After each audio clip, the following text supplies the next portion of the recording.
Hello students, हम कर रहे थे world trade organisation. Last session में हमने वर्ल्ड ट्रेड ऑर्गेनाइजेशन की बेसिक इंट्रोडक्शन की, हिस्टोरिकल बैकग्राउंड की, देन ऑब्जेक्टिव्स की। एंड आज हम इस सेशन में करेंगे वर्ल्ड ट्रेड ऑर्गेनाइजेशन का स्ट्रक्चर एंड फंक्शंस। तो पहले हम स्ट्रक्चर की बात करते हैं। वर्ल्ड ट्रेड ऑर्गेनाइजेशन एक परमानेंट ऑर्गेनाइजेशन है जो वर्ल्ड की ट्रेड को रेगुलेट करती है। तो इसके लिए इसको बहुत ज्यादा स्टाफ की जरूरत है, इसकी कॉन्फ्रेंस होती है और इसके मिनिस्टर्स होते हैं। तो इसका स्ट्रक्चर कैसा है? तो इसकी मेन स्ट्रक्चर के 3 लेवल्स हैं। फर्स्ट लेवल पर है द मिनिस्ट्रियल कॉन्फ्रेंस, जो हाईएस्ट अथॉरिटी होती है। इसमें क्या होता है, जितनी भी मेंबर नेशंस हैं उन मेंबर नेशन के रिप्रेजेंटेटिव्स होते हैं, जिससे मिनिस्ट्रियल कॉन्फ्रेंस है वो बनती है। तो इसमें क्या है, बहुत ज्यादा हाई लेवल की अथॉरिटी होती है। इसमें ऑलमोस्ट फॉरेन मिनिस्टर्स होते हैं, वो इंक्लूड होते हैं। और जो मिनिस्ट्रियल कॉन्फ्रेंस होती है जो हर साल नहीं मीट होती, जी 2 सालों में कम से कम एक टाइम मीट होती है। तो मिनिस्ट्रियल कॉन्फ्रेंस है, इसमें जो भी नेसेसरी एग्रीमेंट्स हैं उन पर डिसीजन लेनी है तो ये कॉन्फ्रेंस लेती है। It take decision on all necessary matters related to all agreements. तो जितने भी एग्रीमेंट्स हैं, अगर उसमें कोई चेंज करना है, कुछ नया लेकर आना है, तो इसके डिसीजन के लिए सिर्फ मिनिस्ट्रियल कॉन्फ्रेंस है, इसके पास ही पावर है कि जे डिसीजन ले सकती है। तो जे क्या बन गई, हाईएस्ट अथॉरिटी। लेकिन जे क्या है, 2 सालों में एक बार मिलते हैं। तो वर्ल्ड ट्रेड ऑर्गेनाइजेशन का वर्किंग है वो कैसे होता है? तो इसके लिए एक जनरल काउंसिल बनाई गई है।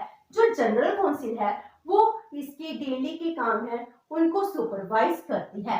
तो ये क्या होगी, highest level decision making body in Geneva. जो स्विट्जरलैंड में ऑफिस है उसमें सबसे ज्यादा डिसीजन लेने के लिए हाईएस्ट अथॉरिटी क्या है, जनरल काउंसिल है। वैसे तो हम कहते हैं जो हाईएस्ट अथॉरिटी है, ये क्या है, 2 सालों में एक बार मिलती है। इसीलिए जी सिर्फ जो एग्रीमेंट्स होते हैं, एग्रीमेंट के ड्राफ्ट को पास करते उसके रिगार्डिंग डिसीजन लेती है। लेकिन उसके लिए फ्रेमिंग, हर एक काम करना, कैसे एग्रीमेंट बनेगा, कैसे ऊपर इम्प्लीमेंटेशन होगी, उसके तैयार डिसीजन होने चाहिए।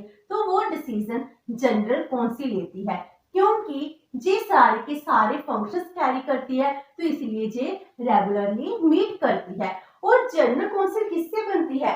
जनरल काउंसिल पे जितने भी मेंबर नेशंस हैं, मेंबर गवर्नमेंट के इन्वेस्टर्स होते हैं। अगर किसी कंट्री का इन्वेस्टर नहीं है तो उस कंट्री के इन्वेस्टर के इक्विवेलेंट कोई मेंबर होगा, वो इसको रिप्रेजेंट करता है। तो इसमें भी क्या होते हैं, इन्वेस्टर्स होते हैं जो कॉन्टिन्यूसली अपने देश की सरकार से बातें करते हैं, उनके डिसीजन को बताते हैं, उसके बाद डिसीजन लिए जाते हैं। तो इन्वेस्टर्स होते हैं हर एक मेंबर कंट्री से, जिससे जनरल काउंसिल बनती है। ये कैसे एक्ट करती है? जो जनरल काउंसिल है इसको डिस्प्यूट सेटलमेंट बॉडी की तरह भी ट्रीट किया जाता है, ट्रेड पॉलिसी रिव्यू बॉडी की तरह भी ट्रीट किया जाता है। सो ये सबसे इंपॉर्टेंट काम करती है।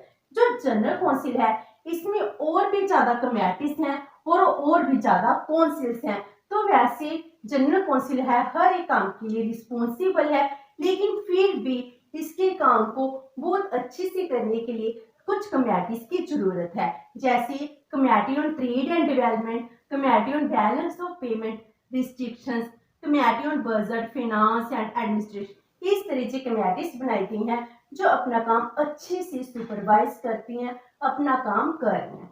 तो इसके अलावा काउंसिल्स भी हैं। तो वहां पर 3 और काउंसिल्स हैं जो डिफरेंट एरिया ऑफ ट्रेड को हैंडल करती है। मीन्स हर एक काउंसिल किसी ना किसी पार्ट में सुपरवाइज कर रही है, किसी ना किसी एरिया को हैंडल कर रही है। तो जो काउंसिल्स हैं आगे इनकी सब्सिडरी बॉडीज भी होती हैं। मेनली जहां पर 3 काउंसिल्स कैसे हैं, जैसे goods council, service council, trips council. जो काउंसिल है जो गुड्स से रिलेटेड, मर्चेंडाइज गुड्स से रिलेटेड है, और जिस सर्विस से रिलेटेड जितने भी इशू हैं उनको सॉल्व करती है। जो इंटेलेक्चुअल प्रॉपर्टी राइट से रिलेटेड जो वर्क है वो सारा हैंडल करती है। तो इस तरह जो जनरल काउंसिल है बहुत सारे काम कर रही है इसकी हेल्प के लिए। कमेटीज और भी काउंसिल्स बनाई गई हैं जिसकी आगे सब्सिडरी बॉडीज भी हैं। इस तरह की वर्किंग चलती है।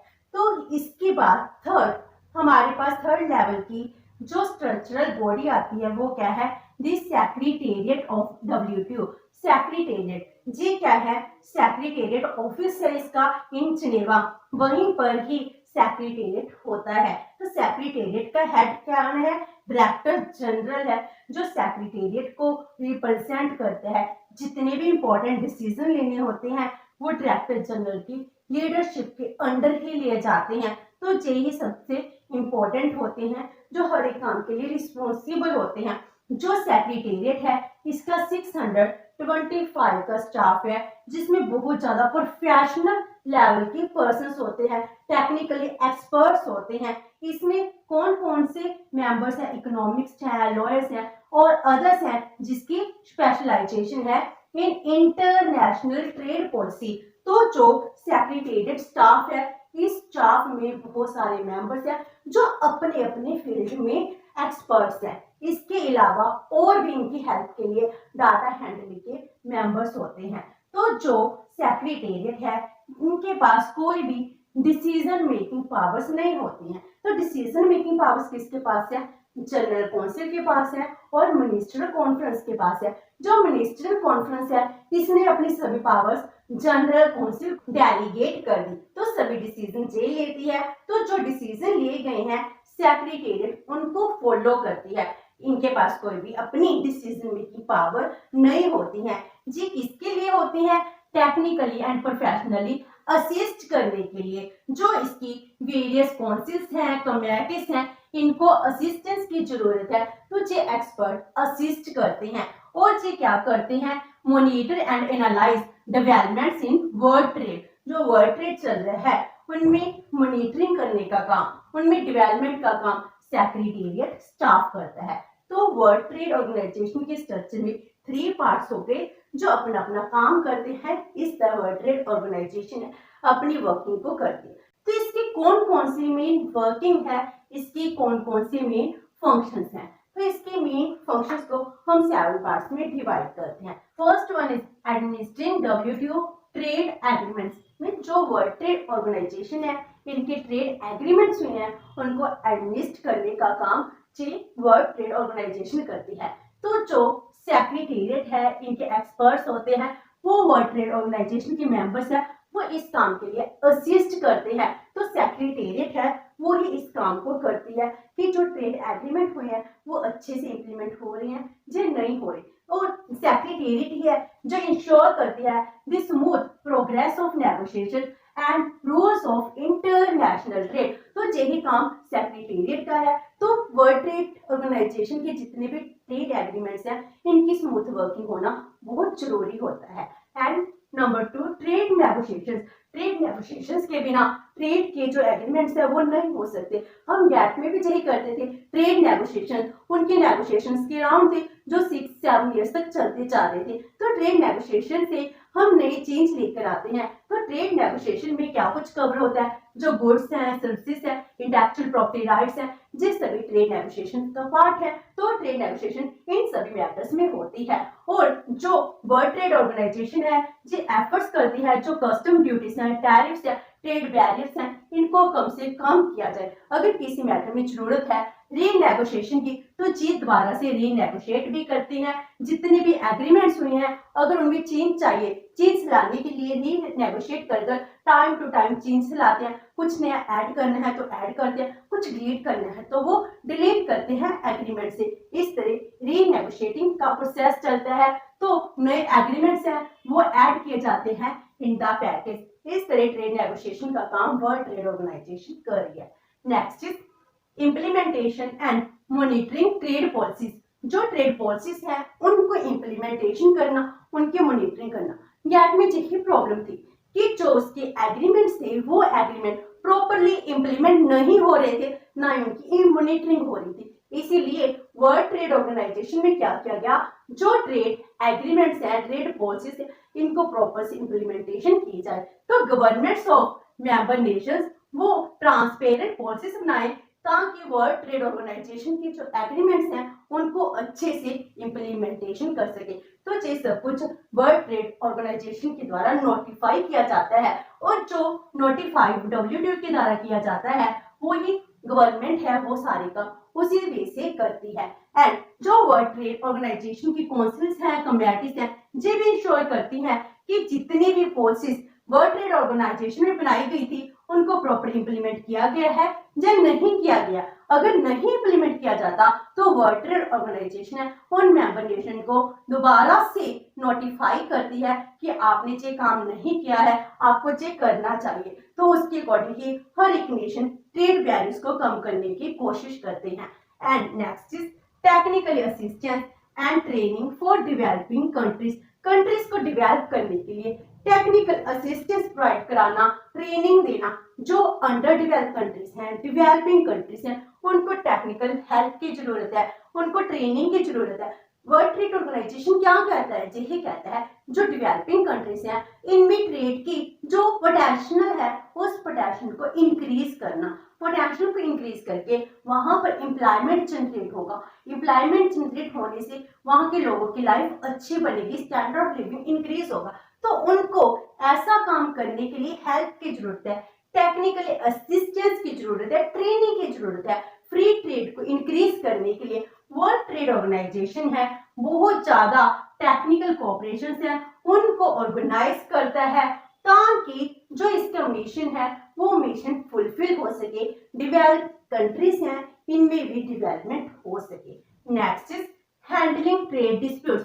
जितने भी ट्रेड डिस्प्यूट्स हैं जो प्रॉपर वे से हैंडल करता है, इसका बहुत अच्छे से एक प्रोसीजर है जिसके थ्रू जे ट्रेड डिस्प्यूट्स हैं उनको रिजॉल्व करता है। इसकी डिस्प्यूट सेटलमेंट बॉडी है जो प्रॉपर वर्क करती है। जो रूल्स हैं उनको अच्छे से इन्फोर्स करना, स्मूथ ट्रेड फ्लो हो, इसके लिए ये काम कर रहे हैं। Next is building trade capacity. Trade capacity को इंक्रीज करना। तो ये बहुत सारे स्टेप्स ले रहे हैं जिससे जो डेवलपिंग कंट्रीज हैं और अंडर डेवलप कंट्रीज हैं अपने देश में ट्रेड कैपेसिटी को इंक्रीज कर सके। तो ये ट्रेड अपॉर्चुनिटीज हैं इनको इंक्रीज करने के लिए काम करते हैं और अपने जो भी इनकी पॉलिसीज चल रही हैं उनको सपोर्ट करते हैं ताकि हर एक मेंबर नेशन बेनिफिट उठा सके। इससे सिर्फ डेवलप कंट्रीज है उनको बेनिफिट ना हो बल्कि जो अंडर डेवलप और डेवलपिंग कंट्रीज है उनको भी बेनिफिट मिल सके। Next is cooperation with other international organisation.